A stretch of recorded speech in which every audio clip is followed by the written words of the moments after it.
pengajian kitab kita, iaitu kitab Hidayatus Salikin, yang moga-moga dengan pengajian kita ini akan menambahkan lagi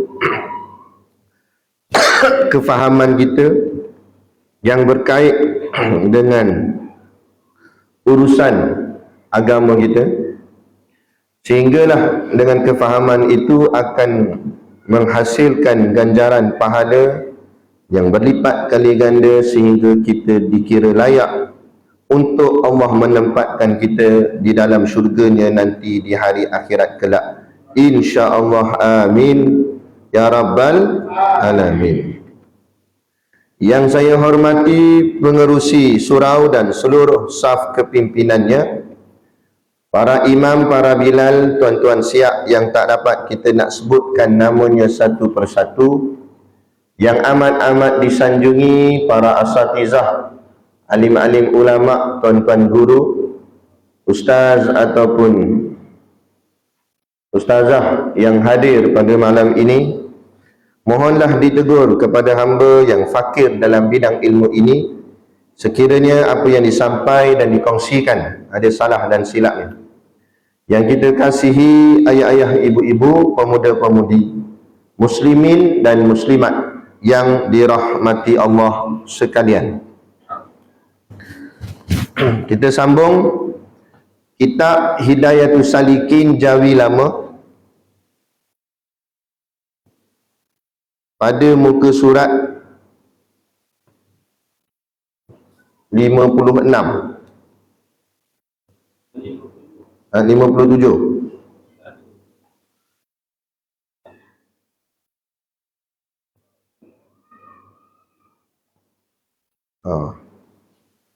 Atas kali. Maka apabila sampai qala al-muallif rahimahullahu ta'ala wa nafa'ana wa iyyakum bi ulumihi fid daraini amin ya rabbal alamin. Kata pengarang kitab, maka apabila sampai sekira-kira seperti 4 hari,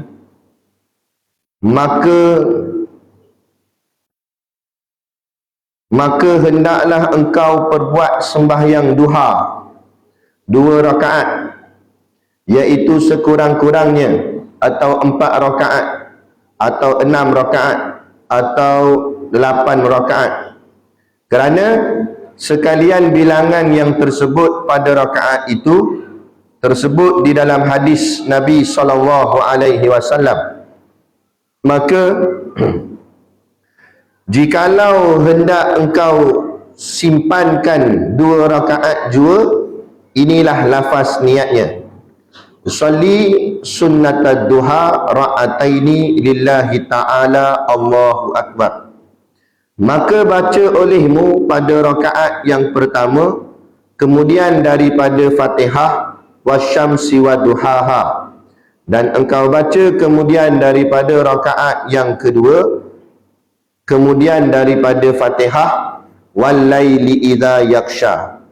Maka apabila selesai engkau daripada mengerjakan sembahyang 2 rakaat itu, maka banyak-banyakkan olehmu mengucap istighfar dan salawat atas Nabi sallallahu alaihi wasallam.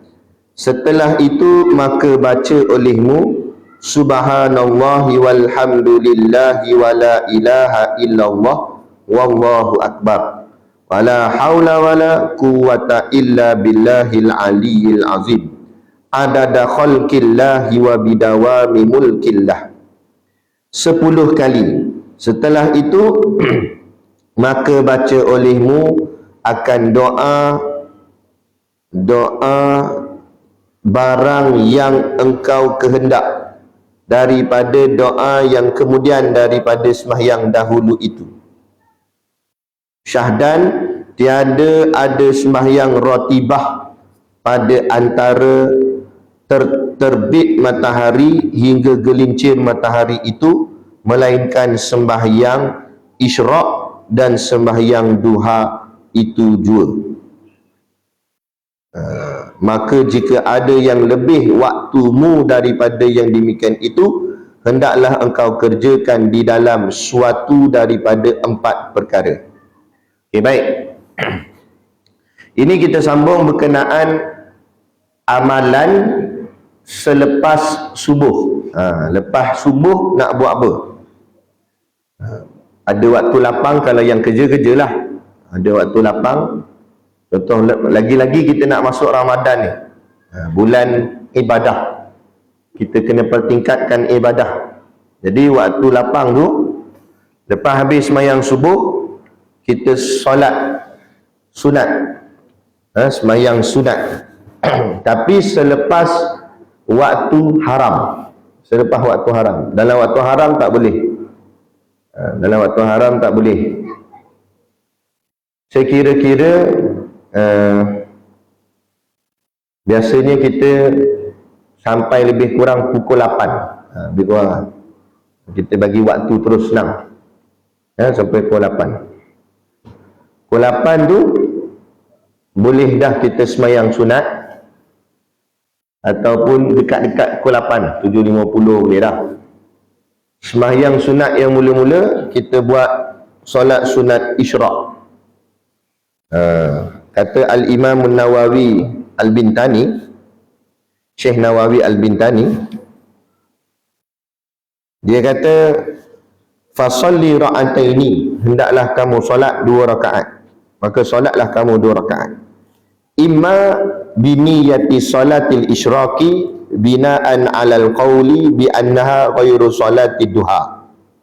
Dia kata boleh dengan niat solat isyraq dengan dasar atas satu pendapat bahawa solat tersebut bukanlah solat duha.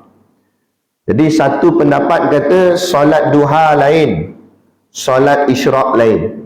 Jadi kita sembahyang solat sunat isyraq dulu, lebih kurang pukul 8 tu. Nanti kat pukul 9 pula kita sembahyang duha. Macam tu. Satu pendapat. Au biniyatid duha binaan ala annaha hiya wa huwal mu'tamad. Atau dia kata dengan niat solat duha terus. Pukul 8 tu pun dah boleh terus niat dengan niat solat duha. Berpegang kepada dasar atas pendapat bahawa solat tersebut merupakan solat duha. Satu pendapat kata tak ada solat sunat isyraq. Jadi pendapat kedua kata solat duha terus. Okey. Jadi kesimpulannya macam mana? Ada 2 pendapat ulama. Satu pendapat kata isyraq lain, duha lain. Isyraq awal-awal lebih kurang pukul 8, duha lewat sikit bila matahari dah naik banyak, lebih kurang pukul 9. Ada satu lagi pendapat kata isyraq tu tak ada, terus sembahyang duha terus. Maknanya pukul 8 tu boleh dah terus dengan niat solat sunat duha. Dan kata ulama wahwal mu'tamad, dan pendapat itulah pendapat yang paling muktamad. Maksud muktamad yang dijadikan pegangan dalam mazhab kita Al-Imam Syafi'i. Jadi pendapat yang paling kuat dalam mazhab kita Imam Syafi'i, duha terus tanpa isyraq. Itu pendapat fiqh mazhab Imam Syafi'i. Adapun kalau ikut pandangan ahli sufi, ahli tasawuf, kan, ahli sufi ni mereka ambil lagi banyak ibadat lagi bagus, lagi afdal. Jadi pendapat sufi, pendapat ahli tasawuf, dia ambil pegang pendapat pertama tadi, maknanya ada isyraq. Jadi sembahyang isyraq dulu, lepas tu baru sembahyang duha. Supaya apa? Supaya membanyak-banyakkan solat. Jadi bila solatnya lain-lain, solat isyraq pun buat, duha pun buat. Kalau kita satukan aja duha, dia jadi satu. Tapi kalau buat lain-lain, isyraq lain, duha lain, jadi isyraq pun sembahyang, duha pun sembahyang. Jadi banyak pahala. Itu pegangan ahli sufi, ahli tasawuf. Okay? Jadi terpulang kat kita lah nak ikut yang mana satu. Ni isyraq pun tak ada, duha pun tak ada. Itu pendapat kita sendiri. Menurut pendapat imam ada. Nak ikut mana satu, terpulang. Okey. Faqad rawi Ali radhiyallahu anhu annahu sallallahu alaihi wasallam kana yusalli duha sita raka'atin fi waqtaini idza asyraqati syamsu wartafa'at qama salli ra'ataini. Kerana dia kata sungguh telah diriwayatkan oleh Sayyidina Ali radhiyallahu anhu, satu riwayat yang disebut oleh Sayyidina Ali, bahawa dia kata Nabi kita sallallahu alaihi wasallam pernah solat duha 6 rakaat dalam 2 waktu. Jadi kata Sayyidina Ali, Nabi pernah sembahyang duha 2 rakaat, tetapi Nabi kita pernah sembahyang 6 rakaat duha tapi dalam 2 waktu. Maksud 2 waktu di sini, 2 rakaat yang pertama di awal-awal waktu pagi tadi, macam pukul 8 tadi saya sebut. Lagi 4 Nabi buat waktu matahari dah naik. Kalau dalam riwayat hadis kata sekira-kira anak unta mula bangun pagi, anak unta dia bangun lambat pagi. Bila unta dia tidur atas padang pasir. Bila matahari dah naik terik, padang pasir jadi panas. Bila panas, anak unta terjaga daripada tidur dan bangun. Waktu itulah dikatakan itu waktu duha. Maksud waktu duha tu matahari dah naik banyak. Itu. Jadi rupanya anak unta pun bangun lambat. Ingat anak kita je. Kan? Jadi jangan sampai jadi macam anak unta. Kan? Yang ketiga, matahari mula bersinar dan meninggi, Nabi solat 2 rakaat. Okey. Wa idzan basatat syamsu wa kanat fi rubu'is samai min janibi syarqi salli arba'an. Dan ketika membentang sinar matahari dan telah berada di seperempat langit di ufuk timur, beliau solat 4 rakaat. Jadi sedikit pembetulan dalam kitab ni, kitab tuan-tuan saya tak tahu lah, tapi kitab Jawi ni dia kata sini kan, maka apabila sampai sekira-kira seperti 4 hari, bukan seperti 4 hari sebenarnya, 1/4 hari. Ta tu tak ada, ta marbutah tu tertambah kot. Sebenarnya ta marbutah tu tak ada. Jadi sepatutnya, maka apabila sampai sekira-kira 1/4 hari. 1/4 hari itu maksudnya 1/4 hari. 1/4 hari. 1/4 hari ni kira-kiranya lebih kurang pukul 9 pagi kalau waktu kita lah di Malaysia ni. 3 jam selepas masuknya subuh. Okey, kalau 6.30, 7.30, 8.30, 9.30. Kalau 6.30 subuh. Kalau pukul 6 subuh, 6, 7, 7, 8, 8, 9, pukul 9. Lebih kurang gitu. 3 jam selepas subuh. Itulah waktu sesuainya waktu yang dinamakan duha. Okey. 1/4, 1/4 hari. Maka hendaklah engkau perbuat sembahyang duha, dia kata. 2 rakaat, iaitu sekurang-kurangnya. 2 rakaat itu yang paling kurang.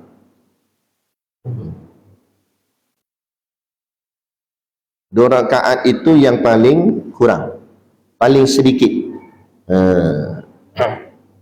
Iaitu sekurang-kurangnya, atau 4 rakaat, atau nak buat 4 pun boleh, atau 6 rakaat, 6 pun boleh, atau 8 rakaat, 8 pun boleh. Dan 8 paling maksimum, sebab Nabi buat sampai 8 sahaja. Jadi 8 itulah yang paling maksimum. Dan kata ulama, 8 rakaat itu adalah solat duha yang paling afdal, yang paling utama, dan juga yang paling banyak menurut pendapat muktamad yang dijadikan pegangan. Okey. Tapi bukanlah wajib 8. Maknanya kalau nak ambil yang afdal, ambillah 8. Jadi bulan Ramadan ni buat 8. Buat 8. Sebab Ramadan ni bulan digandakan pahala. Jadi kita buat 8, biar ambil yang banyak. Waktu kita kosong lah, waktu kita tak ada benda nak buat apa, melainkan waktu picik bahasa kitab lama dia kata picik. Picik ni maknanya sempit, ada banyak urusan, ada banyak kerja, kita buat dua lah. Kalau boleh, bukan kalau boleh, mesti boleh. Ayah-ayah haji, kalau boleh jadikan duha ni solat macam wajib bagi kita. Jangan pandang sunat dah, kan? Sebab exam kita makin dekat. Faham? Exam makin dekat. Tu soalan dalam kubur tu. Nak? Betul tak? Perasan tak diri kita? Diri kita dah tak kuat macam dulu. Saya sendiri pun rasa macam tu. Cepat letih, cepat lesu, cepat penat. Kita tengok budak-budak kan? Dia aktif, tenaga dia kuat. Tu kita dulu macam tu. Lania tak larat. Kadang-kadang sembang pun tak larat. Tu kan? Tapi nak sembang tapi tak larat. Cakap pun tak berapa jelas dah. Nak berjalan tak larat. Tu mana? Itu tak cerita penyakit lagi. Penyakit macam-macam pula. Kan? Jap-jap sakit lenguh sana, lenguh sini. Cek-cek doktor, macam-macam pula berdereknya. Kan? Nak cek takut, tak nak cek pun lagi takut. Jadi macam-macam. Tu. Jadi makna keadaan kita ni dah semakin lemah. Bila dah semakin lemah, takkan iman pun lemah. Jadi pertingkatkan. Ramadan yang nak datang kat kita ni, kita tak tahu dia datang lagi ke tidak. Kita pun tak tahulah kita ni sempat ke tak. Walaupun tinggal lagi beberapa hari je lagi ni. Tapi kita pun tak tahu tak sempat tak sempat. Jadi kalau sempat, itu peluang keemasan. Jadi kalau Ramadan tahun ni, Ramadan yang terbaik yang mampu kita buat. Paling-paling tidak ni duha ni, jangan tinggal langsung setiap hari. Macam tadi dah saya sebut, kalau sesempit mana pun ada banyak urusan, buat 2 rakaat, paling kurang 2 rakaat. Tapi waktu lapang tak ada apa-apa benda nak buat, waktu lapang ada kekosongan waktu, buat 8. Macam Nabi buat. Sekarang kita tak nampak hasil, nanti di hari akhirat baru nampak hasil dia lumayan tak lumayan. Takut nanti kita menyesal kemudian hari. Kat sana baru nak menyesal lah, kalau aku tahu kata aku buat 8. Tapi dah terlepas dah. Okay, cuba buat yang terbaik, bukan untuk orang lain, untuk diri kita sendiri. Habis. Dan tapi buat solat duha ni masna maksudnya 2 rakaat. Jangan buat sekaligus. Maknanya 2 rakaat salam, 2 rakaat salam, 2 rakaat salam, 2 rakaat salam. Seperti itu sunnahnya baginda Nabi kita Nabi Muhammad sallallahu alaihi wasallam. Pada rakaat itu tersebut di dalam hadis. Kenapa buat 2, buat 4, buat 6, buat 8 ni? Sebab ini disebut di dalam hadis Nabi SAW. Ni dalilnya. Maka jikalau hendak engkau simpankan 2 rakaat jua, maksudnya simpan tu maknanya kalau kamu sekadar nak buat 2 rakaat sahaja, ni dia punya lafaz niatnya, Tok Syekh ajar. Dia kata, usalli sunnatad duha ra'ataini lillahi ta'ala. Sahaja aku semayang sunat duha ra'ataini 2 rakaat lillahi ta'ala, kerana Allah Ta'ala. Allahu Akbar. Takbirlah, Allahu Akbar. Duha ni maksud apa duha? Duha ni maksudnya pagi. Pagi yang menyinar. Pagi yang terang. Kalau fajar pagi juga, tapi pagi yang gelap. Tapi kalau duha, pagi yang terang. Duha tu makna pagi. Maka nak baca macam mana nak buat? Maka baca olehmu pada rakaat yang pertama. Maka baca olehmu pada rakaat yang pertama. Kemudian tu makna selepas daripada Fatihah, makna lepas baca Fatihah. Tapi walaupun dekat sini dia tak sebut, sunat juga kita baca doa iftitah. Semua sembahyang sunat baca doa iftitah, melainkan satu saja tak disuruh baca doa iftitah. Solat apa? Solat jenazah. Solat jenazah tak perlu baca doa iftitah. Angkat-angkat takbir terus masuk Fatihah. Sebab apa hikmah solat jenazah tak perlu baca doa iftitah? Apa hikmah dia? Kerana menguruskan jenazah tu perlu disegerakan. Sehingga kan solatnya pun ringkas sahaja, tak boleh lambat-lambat, tak boleh lama-lama. Sebab tu solat jenazah tak ada rukuk, tak ada sujud. Nak kata ringkasnya solat tu sebab nak segerakan pengurusan jenazah tu, supaya jenazah tu cepat masuk dalam kubur. Jangan lambat-lambat, ya. Itu hikmah dia. Tapi solat jenis lain, apa-apa solat sunat baca doa iftitah. Lepas baca doa iftitah, baca Fatihah. Lepas baca Fatihah, dia Syekh kata baca wasyamsi waduhaha. Walaupun kitab kata hendaklah engkau baca wasyamsi waduhaha, itu maksudnya sampai habis lah, bukan baca tu je. Tak lagi dia buat lurus bendul dia, wasyamsi waduhaha, Allahu Akbar. Ringkas sangat lah pula, kan? Baca sampai habis lah. Dia ambil ayat awal tu je, nak ceritakan baca ayat tu, surah tu.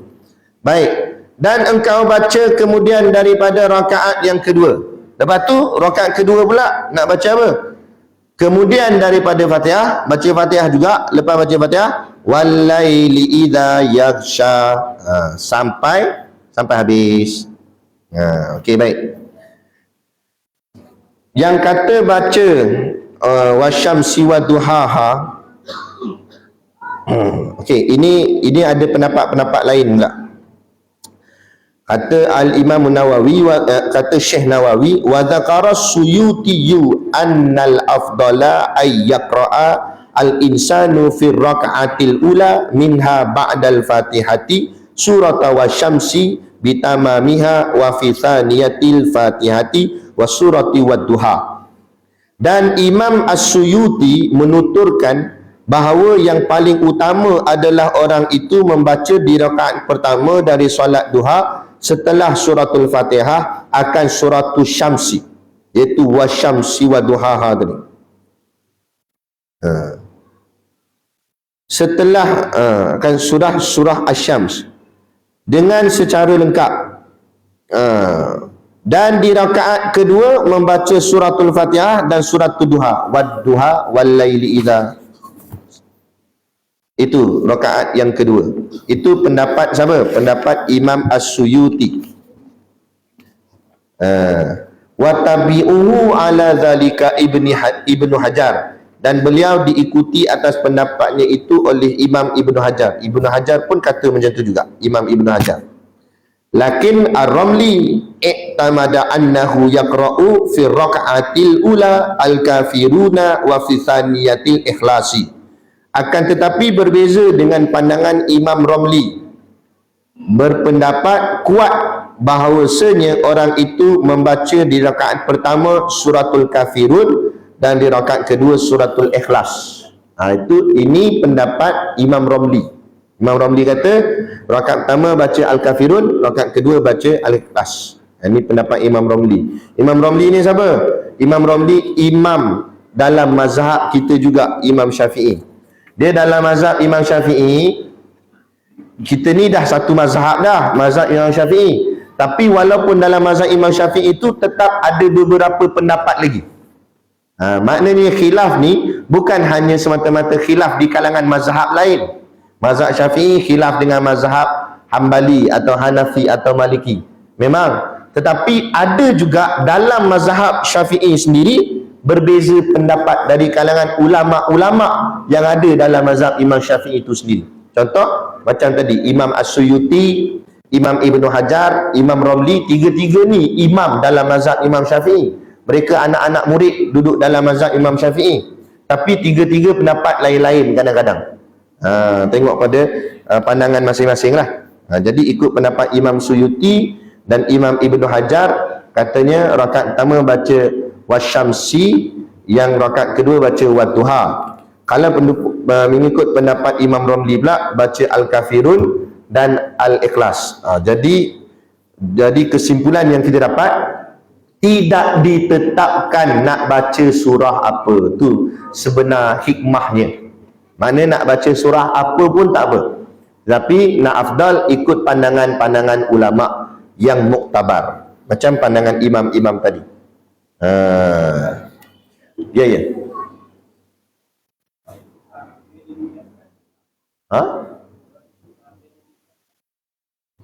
Diringkaskan apa tu?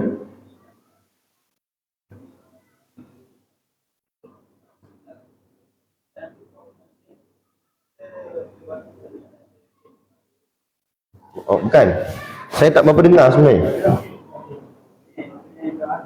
Doa iftitah boleh tak diringkaskan? Doa iftitah tu boleh, sebab doa iftitah ni hukumnya sunat. Barang sunat ni, okey, macam ni lah tips dia. Barang sunat boleh diubah suai. Nak renovate ke apa ke, selagi tak langgar syarak lah. Jangan renovate buat ikut suka. Maksudnya okey, doa iftitah tu kita ringkaskan, boleh, sebab dia barang sunat. Adapun barang wajib tak boleh diubah suai. Barang wajib tak boleh ubah suai. Gitu je dia punya tip mudah dia.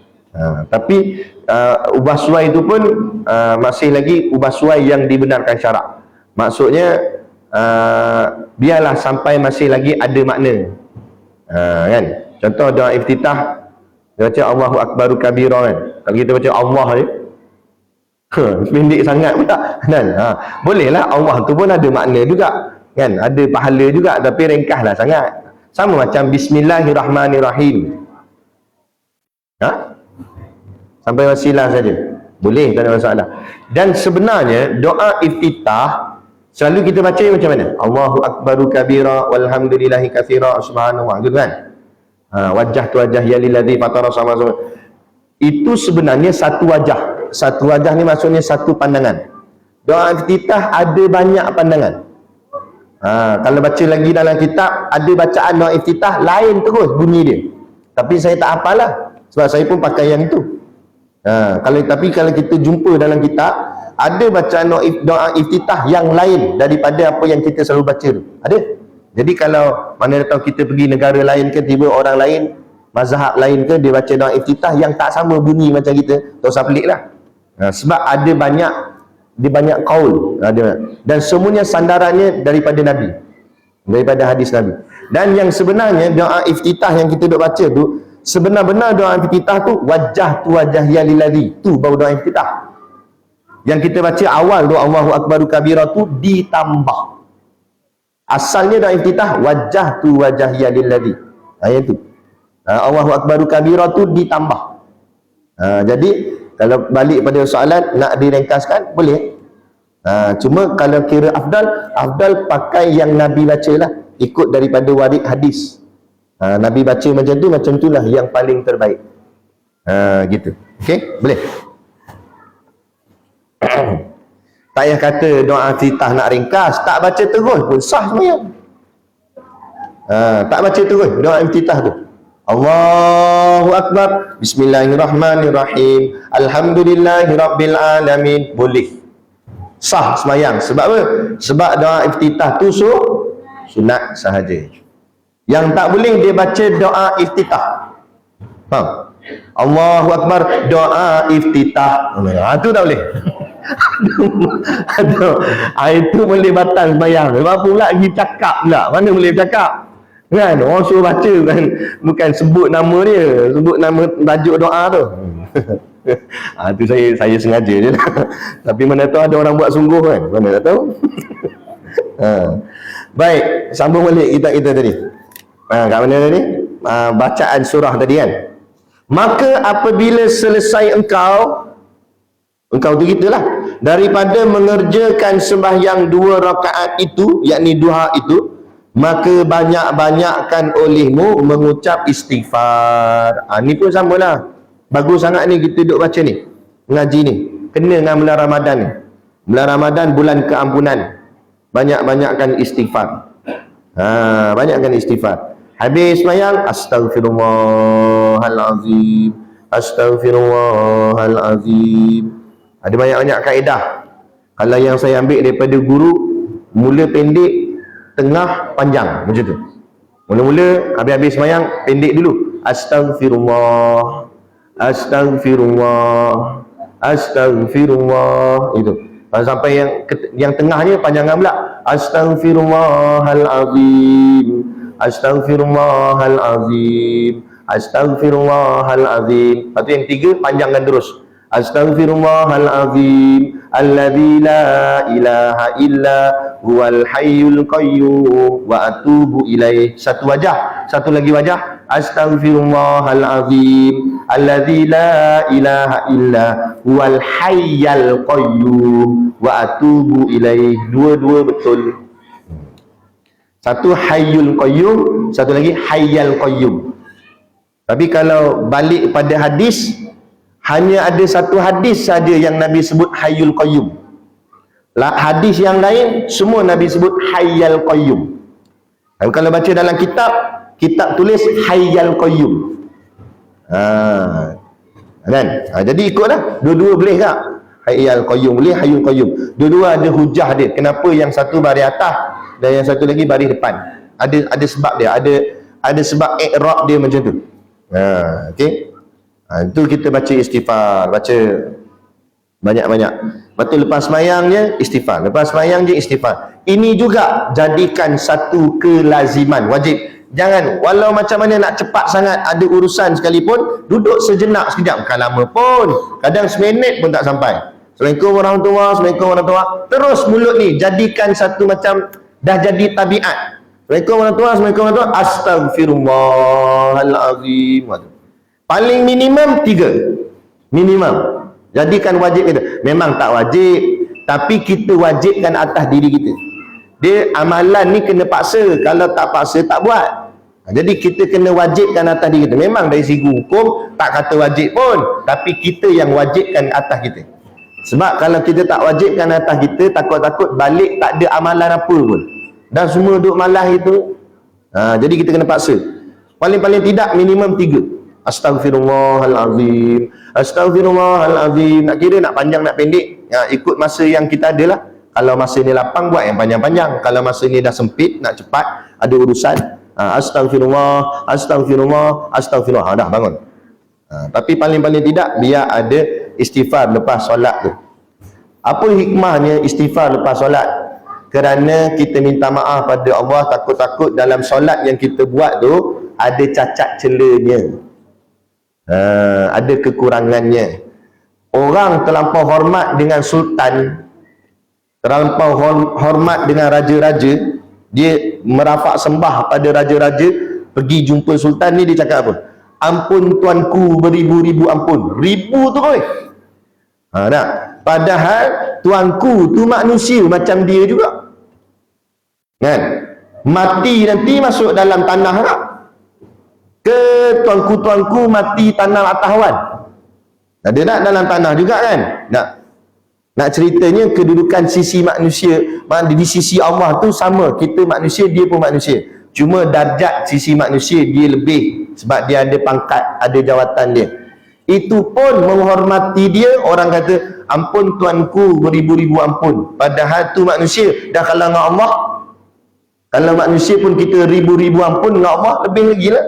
Itulah jadikan satu kebiasaan. Lepas solat dia, Astaghfirullah, ya Allah aku minta ampun ya Allah, ya Allah aku minta ampun ya Allah. Sebab apa minta ampun? Takut tadi semayang aku duk ingat ke lain, takut duk ingat ke kopi pejuang. takut gitu. Takut ingat ke biskut. Takut biskut habis. Takut ingat nak makan nasi goreng ke apa ke. Yelah, boleh katalah, tak payah kata tuan-tuan, saya pun lebih kurang tak. Siapa sini betul-betul lah memang hari-hari dia punya sembahyang 5 waktu setiap hari, khusyuk daripada takbir sampai salam. Cuba bangun nak tengok muka. Kita nak masuk dalam live ni. Tak ada kan? Saya pun tak. Kadang saya pun kan, kalau pergi kuliah lah, Allahu Akbar, setan duk kacau. Baca kitab lagi berhenti kat mana? Dia ingat ke kitab? Dia ingat kitab lah, apalah, macam-macam. Lagi-lagi kalau kita kalut-kalut. Sebab tu Nabi larang kita kalut-kalut kalau nak semayang. Kalut-kalut dah terlambat, kalut-kalut pakai motor wok tu masuk, Allahu Akbar.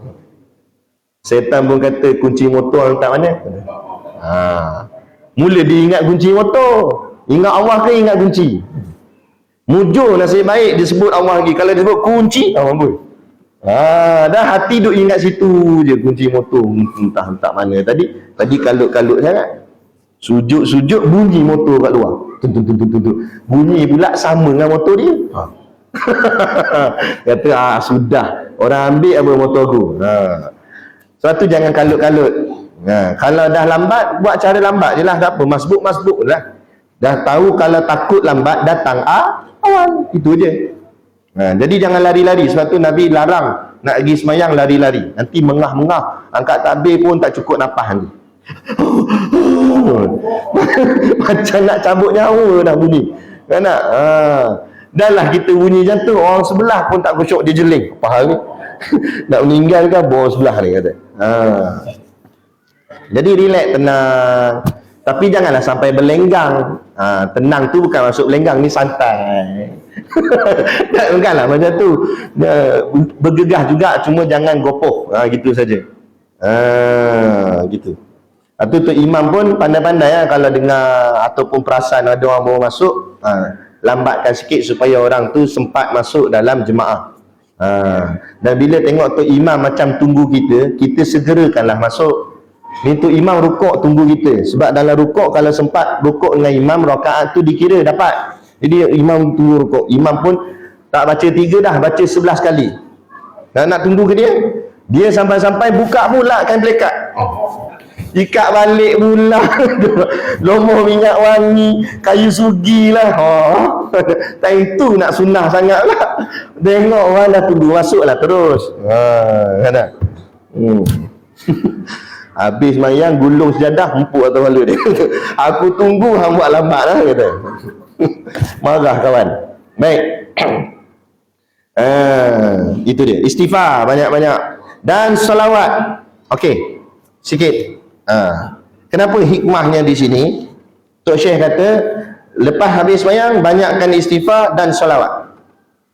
Istighfar dan selawat ni hampir-hampir setaraf, hampir-hampir. Tapi tinggi lagi selawat. Sebab apa? Begini. Kalau istighfar, bila kita baca, dosa kita diampun. Astaghfirullahalazim. Apa maksudnya? Ya Allah, ampunkanlah dosa aku, ya Allah maafkanlah aku minta ampun kepada Engkau Tuhan yang Maha Agung. Itu maksud istighfar. Astaghfirullahalazim. Dosa kita diampun. Tapi pahala tak ada, hanya dosa diampun. Berbeza dengan selawat. Siapa baca selawat, yang pertama dapat pahala. Dalam dapat pahala digandakan 10. Sebab Nabi kata dalam hadis, siapa yang selawat kepadaku, Allah selawat pada dia 10 kali. Maksudnya diberikan ganjaran pada dia 10 kali ganda pahala. Tu. Dalam dapat pahala, diampunkan pula dosa. Selawat antara zikir yang juga diampunkan dosa, seperti istighfar. Jadi bila kita selawat, pahala tambah, dosa kurang. Hebat selawat. Tu kena banyakkan selawat. Malah pula disebut oleh kalam ulama pula, ulama kata satu-satunya zikir walaupun riak Allah terima. Walaupun riak, tunjuk-tunjuk kat orang. Zikir lain kalau kita riak, zikir tu tak terpakai, Allah tak terima. Tapi ada satu zikir, kalau kita zikir dia walaupun dengan perasaan riak nak tunjuk kat orang, tetap Allah terima. Apa dia? Salawat, kata ulama. Walaupun dia niat nak tunjuk-tunjuk orang, Allahumma salli ala Sayyidina Muhammad, nak tunjuk kat orang. Memang riak gila sungguh tu lah masa tu. Kan? Tetap Allah terima juga, dapat pahala. Sebab apa? Sebab dia memuji akan kekasihnya Allah. Allah suka. Jadi perbanyakkan selawat. Rajin-rajin selawat. Lagi di bulan Ramadan nanti ni. Selawat, tak berhenti. Baik. Kemudian terus lagi. Dan selawat atas Nabi SAW. Setelah itu, habis dah istighfar, habis dah selawat, maka baca olehmu zikir ini. Apa zikirnya? Subhanallahi walhamdulillah wa la ilaha illallah wallahu akbar. Subhanallah, maha suci Allah, walhamdulillah, dan pujian bagi Allah. Wala ilaha illallah, dan tiada Tuhan melainkan Allah, wallahu akbar, dan Allah maha besar. Wala haula wala quwata illa billahil aliyil azim. Wala haula, dan tak ada haula. Haula maknanya daya. dan tak ada daya. Maksud tak ada daya di sini artinya tak ada daya untuk aku meninggalkan maksiat.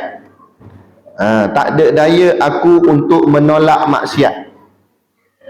Dan wala quwata, tak ada kuah tu kekuatan, dan tak ada kekuatan pula untuk aku mengerjakan taat. Jadi tak ada daya tak ada daya nak tinggal maksiat, dan tak ada kekuatan nak buat taat, illa melainkan billahi. Bi di sini dengan maksud pertolongan, iaitu melainkan dengan pertolongan Allah yang maha tinggi lagi maha agung. Ini juga sebagai satu zikir untuk menginsafkan diri kita. Kita tak boleh tolak maksiat, melainkan Allah lah tolong kita tolak maksiat. Maksudnya kalau Allah tak tolong kita, confirm, bukan mungkin, confirm kita ni ahli maksiat. Dan kita ni yang boleh, kita ni hari ni tak jadi ahli maksiat, tak minum arak, tak main judi, tak berzina. Sebab apa ni? Sebab Allah yang tolong kita untuk tolak maksiat tu. Kalau Allah tak tolong, confirm, bukan mungkin, confirm kita ni ahli maksiat. Pegang macam tu, baru letak hati kita ni bergantung dengan Allah. Allah lah yang asingkan di hidup kita ni dengan orang-orang yang baik-baik, orang yang soleh-soleh. Bayangkan kalau kita duduk di satu tempat yang maksiat berleluasa keliling, depan belakang kiri kanan semua maksiat. Agak-agak kita boleh confident ke kita tak terikut? Confirm terikut. Tapi Allah pilih kita duduk di Wanong, yang tempatnya ramai orang yang soleh-soleh, orang baik-baik, orang kaki semayang. Depan rumah kita orang surau, kanan surau, kiri surau, belakang surau, dan atas pun surau, bawah pun surau. Semua orang baik-baik, akhirnya kita pun terikutlah baik-baik benda tu. Tapi kalaulah kita duduk dalam suasana kaki maksiat semua, silat-silat dengan kita pun join sekaki. Itu semua adalah nikmat daripada Allah. Kenapa Allah pilih kita? Setiap kehidupan kita, jangan fikir ini kebetulan. Contoh, kebetulan saya duduk di sini. Ini bukan kebetulan, ini ketentuan. Allah yang tentukan kita berada di sini. Dan kenapa Allah tentu begini? Ada hikmah dia. Allah nak selamatkan kita, kerana Allah sayangkan kita. Allah pilih kita jadi Melayu. Melayu pula Islam. Islam pula duduk di Wanong. Kalau Allah jadikan kita Mak Saleh, memang lawa, hidung mancung, mata biru, tapi duduk Amerika, kan? Duduk Amerika jadi kafir, kanan kiri depan belakang maksiat semua. Jadi apa nasib hidupnya tu? Jadi Amerika. Kalau jadi Yahudi Israel, lagi naik. Ni kita jadi Melayu, okey kan? Melayu yang Islam. Lagi pula jaga Islam. Jadi orang yang baik, orang yang soleh. Syukurlah kepada Allah. Biar api ya, muka kita tak lawa mana, tak handsome mana. Banding muka Mak Saleh, lawa muka dia pun. Kulit putih, kita kulit gelap. Orang pun tak perasan sampai kita senyum. Lah, ada punya kata. Ada tak? Kan, contoh, telinga dah macam piring Astro. Capang, besar. Itu yang dia boleh dengar semua orang kata. Nampak? Tak apa. Walaupun nampak macam orang cakap apa tak berapa lawa lah. Tetapi Allah bagi kita iman. Tu syukur. Daripada jadi Mak Saleh tu, muka lawa, hidung mancung, dagu lekuk, tapi kafir, duduk dalam neraka selama-lamanya. Mana kita nak pilih? Lepas tu kena ada timbul rasa syukur kepada Allah. Tak apa, Allah bagi kita berlebih kurang dunia ni. Akhirat nanti dalam syurga semua lawa, semua hebat, semua cantik. Dunia ni saja sebagai tempat ujiannya. Baik. Lepas tu baca apa pula? Adada khalqillah hi wa bidawami mulkillah. Apa maksud dia? Maha tinggi, mana tadi? Maha tinggi tadi Al-Azim, maha tinggi lagi maha besar. Maha tingginya Allah dan lagi maha besar itu adada khalqillah, sebanyak-banyaknya bilangan makhluk Allah. Kemuliaan Allah tu banyaknya, tingginya, sebanyak-banyak bilangan makhluk Allah. Dengan maksud lain tidak terkira. Begitu. Bidawami mulkillah, dan sepanjang-panjang atau selagi mana kerajaannya Allah itu, kekalnya kerajaan Allah. Kemuliaan Allah itu sebanyak-banyak dan sekekal-kekal. Itu maksud dia. Zikir yang kita baca ni. Baca zikir ni banyak mana? 10 kali.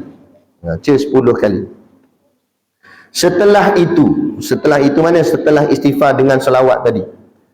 Lepas tu baca zikir ni 10 kali. Lepas baca zikir ni 10 kali pula, maka baca olehmu akan doa. Jadi ini perbuatan lepas sembahyang duha tadi. Jadi ingat, lepas sembahyang duha, istighfar dulu. Istighfar ambil nombor ganjil ya. 3 ataupun 5 ataupun 7 ataupun 9. Yang cantiknya 9. 3. Buat macam tu. Kemudian selawat. Selawat pun buat nombor ganjil juga. Lepas tu baru baca yang tadi ni, zikir tadi ni baca banyak mana? 10 kali baca. Lepas tu barulah baca doa. Dan doa bebas. Nak baca doa yang duha tu pun boleh juga. Waduha uka tu kan, tu pun boleh juga. Atau nak baca doa yang lain, boleh juga. Doa hajat kita pun boleh.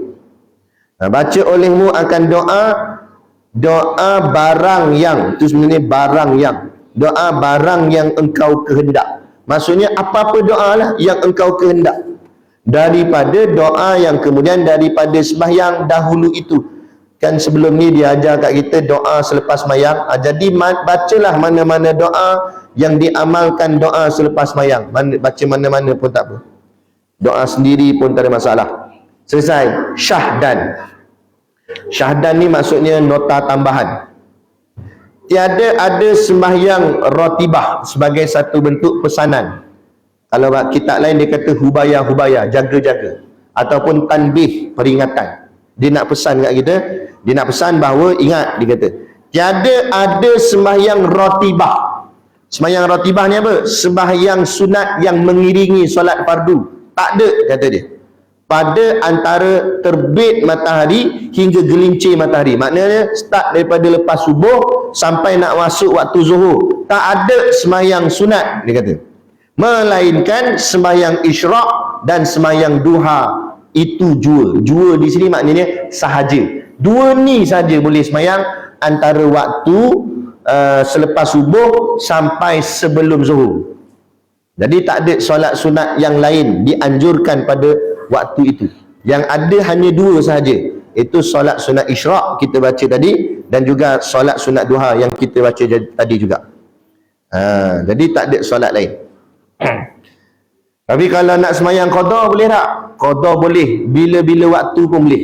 Sebab qada bukan sunat, qada tu wajib. Qada wajib. Okey, berbalik. Ada timbul persoalan. Ni nak masuk Ramadan.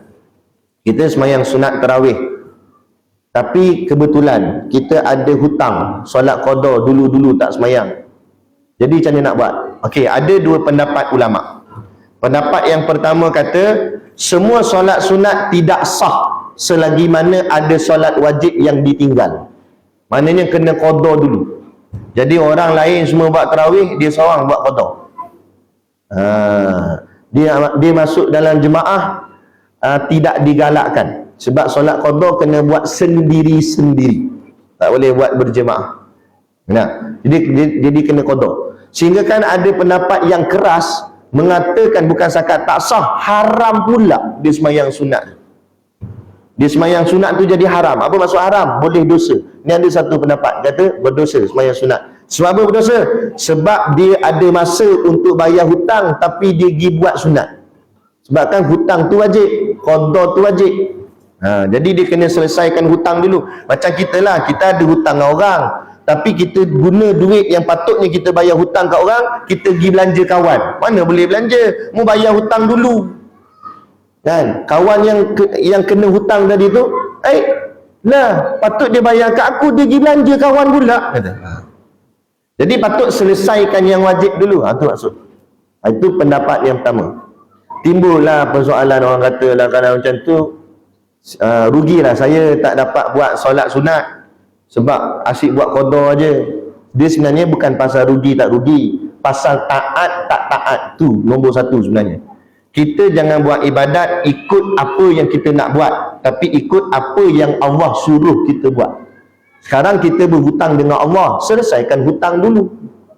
Bukan pergi gaduh buat benda yang bukannya asal wajib pun. Contoh macam solat sunat termasuk tarawih. Cuma pendapat kedua dia berlonggar sedikit, kerana solat sunat ni kan ada kelebihannya masing-masing, termasuk tarawih. Tarawih itu sendiri pun hanya dalam Ramadan je ada. Jadi takut kalau kawan ni duk buat qada saja, dia tak dapat fadilat tarawih. Sebab habis Ramadan nanti tarawih dah tak ada. Maka pendapat kedua kata boleh dia sembahyang sunat tarawih, tapi dengan syarat wajib dia teruskan qadanya juga, jangan tinggal qada.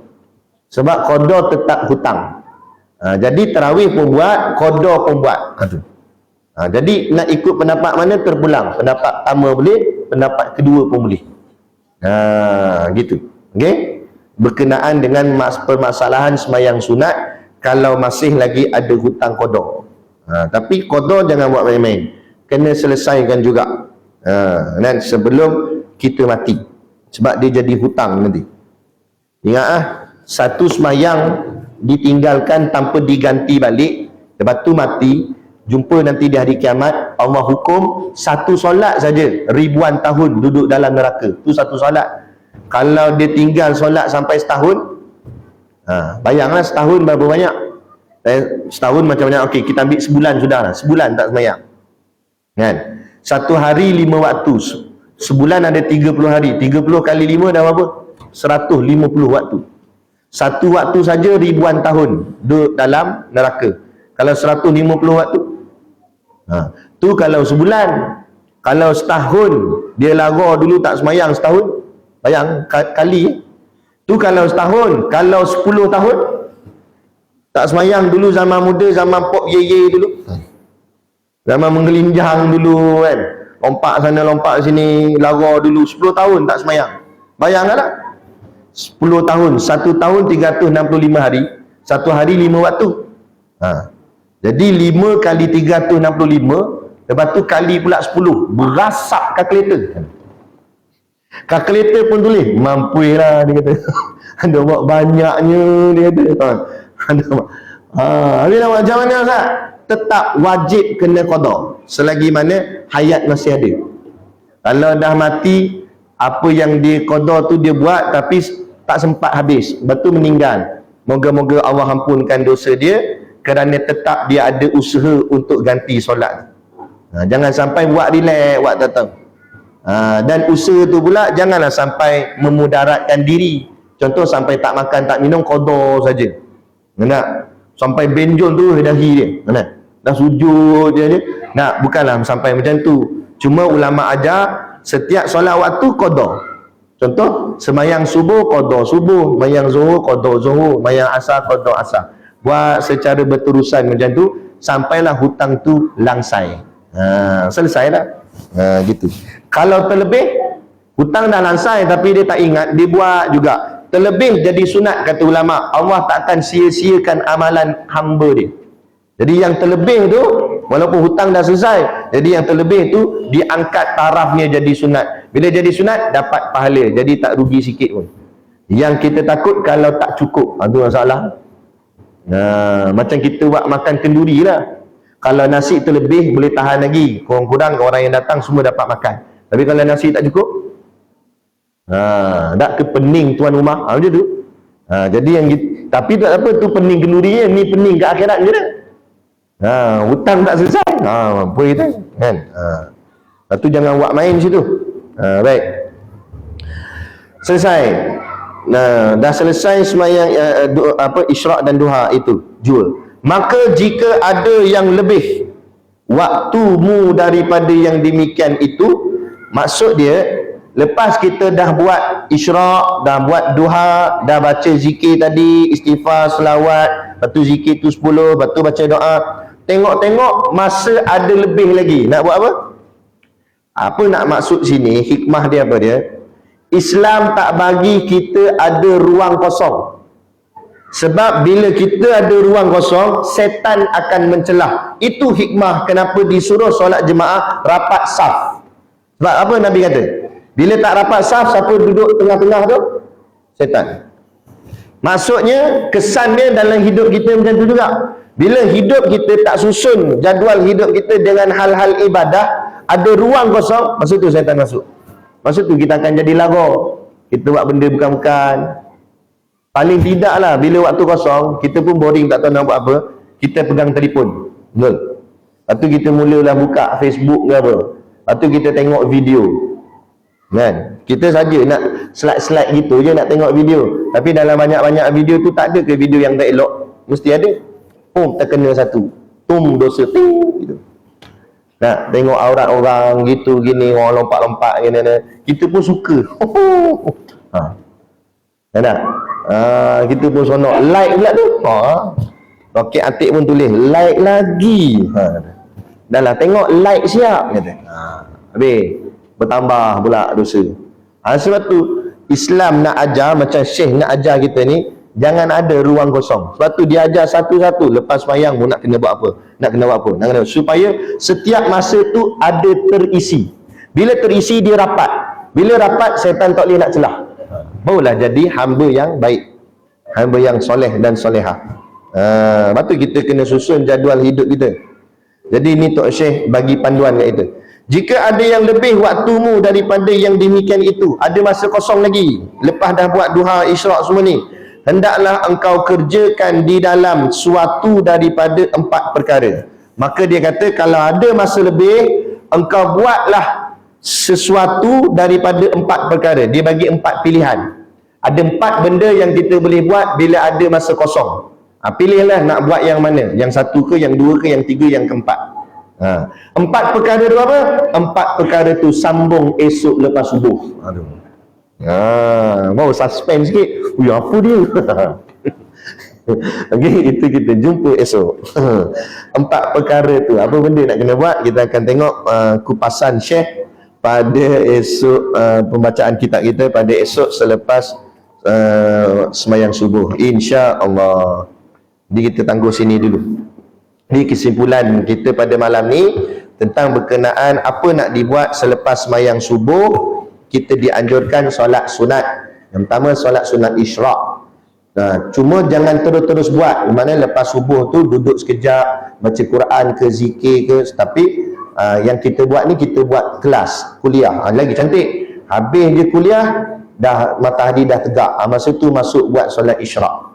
Lepas dah buat solat isyraq, dan buat pula solat sunat duha. Jadi bertambah-tambah pahala kita.